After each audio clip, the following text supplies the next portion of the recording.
Asia কাপের জন্য ঘোষণা হতে যাওয়া বাংলাদেশ দলে মেহেদী হাসান মিরাজ জায়গা পাচ্ছেন? টিকে থাকবেন তো?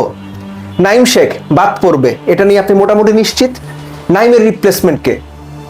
সৌম্য সরকার নাকি অন্য কেউ? মিরাজ যদি জায়গা না পান, তার জায়গায় কাকে নেওয়া হবে?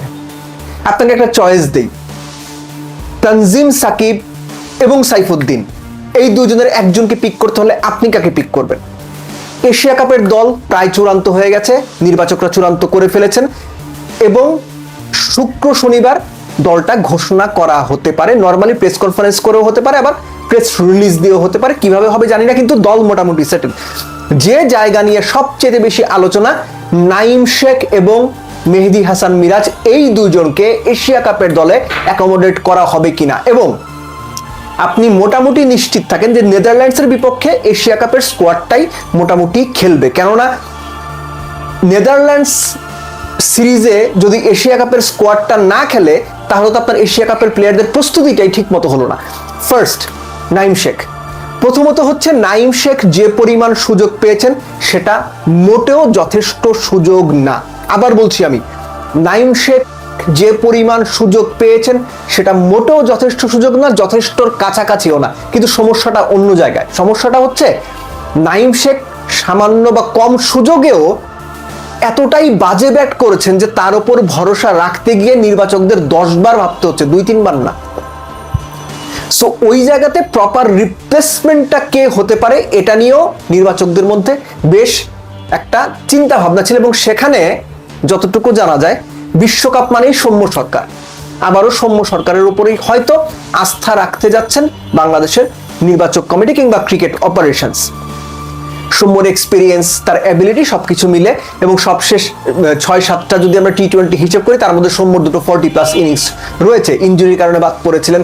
যদিও ইন্টারেস্টিংলি তিনি যখন বলা হয়েছিল জাতীয় দলে যে ইনজুরির জন্য খেলতে পারছেন না বা দলে নেওয়া হয়নি, তিনি কিন্তু তখন আবার রংপুর রাইডার্সের হয়ে ফ্র্যাঞ্চাইজি টুর্নামেন্ট খেলছিলেন। যাই হোক, সেটা অন্য আরেকটা আলোচনা। এই আলোচনা সবসময় প্রশ্নবিদ্ধ, এটা নিয়ে পরে কোনো একটা সময় আলোচনা করব। সো নাইমের জায়গায় সৌম্য আসার একটা সম্ভাবনা, ভালো সম্ভাবনা রয়েছে। দ্বিতীয় যে বিষয়টা, মেহেদী হাসান মিরাজ। এর আগে আমি বলেছি, বিভিন্ন সময় বলেছি, যারা মনে করছেন মেহেদী হাসান মিরাজ টি-20তে 5 নাম্বারের জন্য ভালো প্লেয়ার, প্রত্যেকটা মানুষ ভুল করছেন, এবং প্রত্যেকটা মানুষকে আমি ভুল বলে মনে করি।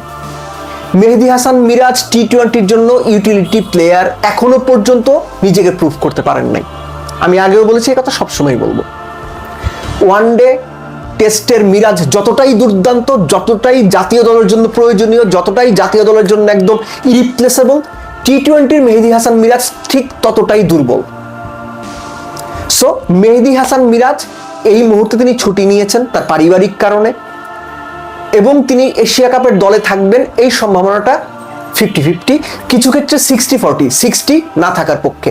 সো সেই জায়গাতে নির্বাচকরা হয়তো টপ এন্ড টি-20 সিরিজে খারাপ পারফরমেন্স করার পরেও নুরুল হাসান সোহানকে একটা ব্রেক দিলেও দিতে পারেন। তিনি পজিটিভ ফ্রেম অফ মাইন্ডে রয়েছেন। এর আগে আমি একটা আলোচনা করেছিলাম যে নুরুল হাসান সোহান কি নিজেই নিজের পায়ে কোড়াল মারছেন কিনা, নিজেই নিজের পথটা কঠিন করে তুলছেন কিনা এশিয়া কাপের দলে যাওয়ার ব্যাপারে। কেননা জাতীয় দলে যখন থেকে তার আসার ব্যাপারে আলোচনা শুরু হয়েছে, নির্বাচকরা সোহানকে নিয়ে সরাসরি প্রশ্নের মুখে পড়ছেন। তিনি নিউজিল্যান্ডের বিপক্ষে দারুণ পারফরমেন্স করেছেন, প্রিমিয়ার লিগে দারুণ পারফরমেন্স করেছেন। এই তথ্যগুলো দিয়ে যখন সোহানকে জাতীয় দলে টি-20 দলে আনানোর ব্যাপারে বা আনার ব্যাপারে একটা যৌক্তিকতা নিয়ে প্রশ্ন তৈরি হয়, প্রশ্ন মানে আমি বোঝাতে চাইছি যে একটা যৌক্তিক প্রশ্ন ছুড়ে দেওয়া হয় নির্বাচকদের দিকে, তখন প্লেয়ারের মধ্যে একটা পজিটিভ ভাইব কাজ করে, একটা সম্ভাবনা, একটা আশার জায়গা তৈরি হয়। এবং আমি ওই আলোচনাতে বলেছিলাম যে সোহান যখন থেকে জাতীয় দলে আসতে পারেন বা আসা উচিত বলে আলোচনা, তখন থেকেই হয়তো সোহান একটা প্রেশার নিয়ে নিয়েছেন, আর পারফর্ম করতে পারছেন না। টপ এন্ড টি-20 সিরিজেও তিনি ফেল করেছেন, বাট তারপরও যতটুকু শোনা যাচ্ছে নুরুল হাসান সোহানের উপরই বাংলাদেশ ন্যাশনাল টিম ম্যানেজমেন্ট ভরসা রাখতে চাচ্ছে মোস্ট লাইকলি। তাহলে কেন বাকি রইল কি? অ্যাকচুয়ালি কোনো কিছু বাকি নেই। বাংলাদেশের 15 জনের দলটা আপনি জানেন। একবারে যদি আমরা রিক্যাপ করি, শুরু থেকে যদি হিসাব করি, তানজিদ তামিম, পারভেজ ইমন ব্যাকআপ ওপেনারের কথা সম্মুখে তো বললামই, লিটন দাস ক্যাপ্টেন, তাওহিদ হৃদয়, জাকের আলী অনিক, নুরুল হাসান সোহান, তারপর হচ্ছে আপনার শামীম পাটোয়ারি। এই যে টপ 8 ব্যাটসম্যান, এর সাথে ধরেন আপনার স্পিনার যদি আপনি হিসাব করেন, রিশাদ, শেখ মাহিদি এবং নাসুম, 8-3-11। বাকি যে 4টা স্পট, সেই 4টা স্পটের জন্য মুস্তাফিজ, তাসকিন দুইজন নিশ্চিত। বাকি যে দুটো স্পট এর মধ্যে আমি পার্সোনালি ফিল করি শরীফুলকে দরকার। শরীফুলকে দরকার লেফট আর্ম এক্সট্রা একটা অপশন হিসাবে। শরীফুল সবশেষ 4 ম্যাচে বোধহয় 7 উইকেট নিয়েছেন 4 টি20-তে। সো শরীফুল মাঝে মধ্যে বেশ রান দিয়ে ফেলেন, কিন্তু Shoriful wicket taker bowler. So ওই জায়গাতে শরীফুলকে বাদ দেওয়াটা বা না নেওয়াটা ঠিক হবে না বলে আমার মনে হয়। নির্বাচকরা কি করবেন সেটা তাদের ব্যাপার। যে জায়গাটাতে মূল ব্যাটেলটা হবে সেটা হচ্ছে, আমি প্রশ্নটা করেছিলাম শুরুর দিকে আপনাদের, যে যদি বিবেচনা করতে দেওয়া হয় তানজিম হাসান সাকিব নাকি মোহাম্মদ সাইফুদ্দিন, এই দুয়ের মধ্যে কোন একজনকে আপনি বেছে নেবেন?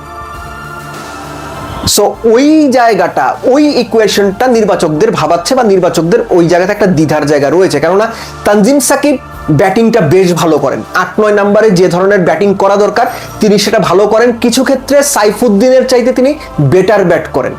বোলিং আমি বলবো সাইফুদ্দিন হয়তো কিছুটা মার্জিনে এগিয়ে থাকবেন। সাইফুদ্দিনের ব্যাপারে ডেথ ওভারে ভালো বল করতে পারেন, ইয়র্কার দিতে পারেন, কিন্তু রিসেন্ট টাইমে আমরা অত ভালো কিছু খুব একটা দেখিনি। বাট ওভারঅল যদি হিসেব করি, তানজিম সাকিবের চাইতে সাইফুদ্দিন হয়তো কিছুটা মার্জিনে বেটার বল করেছেন, বা তানজিম সাকিব আবার উইকেট নিতে পারেন। এই জায়গাটা আসলে আমার কাছে মনে হয় যে খুব ট্রিকি। মানে if it come downs to my choice, আমি শরীফুল, তাসকিন, মুস্তাফিজ এবং তানজিম সাকিবের দিকে যাব।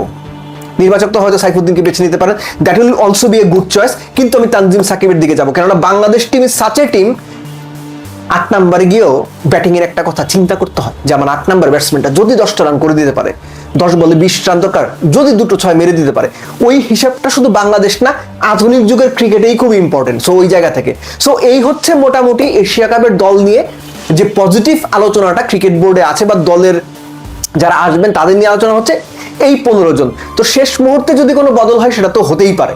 সো এই বদল যদি হয় সেটা আপনি ধরে নিতে পারবেন যে লাস্ট মিনিট কল, কিন্তু এখনো পর্যন্ত আমি যতটুকু জানি এই 15 জন নিয়েই মোটামুটি নির্বাচকরা পজিটিভলি চিন্তা করছেন এশিয়া কাপের দলটা দেওয়ার জন্য। এবং নেদারল্যান্ডস যে সিরিজটা আছে, সিলেটে যে সিরিজটা হবে 3 ম্যাচ টি20, সেখান থেকে এশিয়া কাপের মূল প্রস্তুতিটা অ্যাকচুয়ালি শুরু করবে বাংলাদেশ। 3টা প্রস্তুতি ম্যাচ খেলে যখন, বা 3টা নেদারল্যান্ডসের সঙ্গে টি20 খেলে যখন বাংলাদেশ এশিয়া কাপের মূল পর্বে যাবে, আমি বিশ্বাস করি বাংলাদেশ একটা পজিটিভ ভাইব নিয়ে যাবে এবং বাংলাদেশের সত্যিকার অর্থে এশিয়া কাপে ভালো করার একটা ভালো সম্ভাবনা রয়েছে। আপনি মানতে চান বা না চান সেটা আপনার ব্যাপার, কিন্তু আমি এটা মানি এবং বিশ্বাস করি।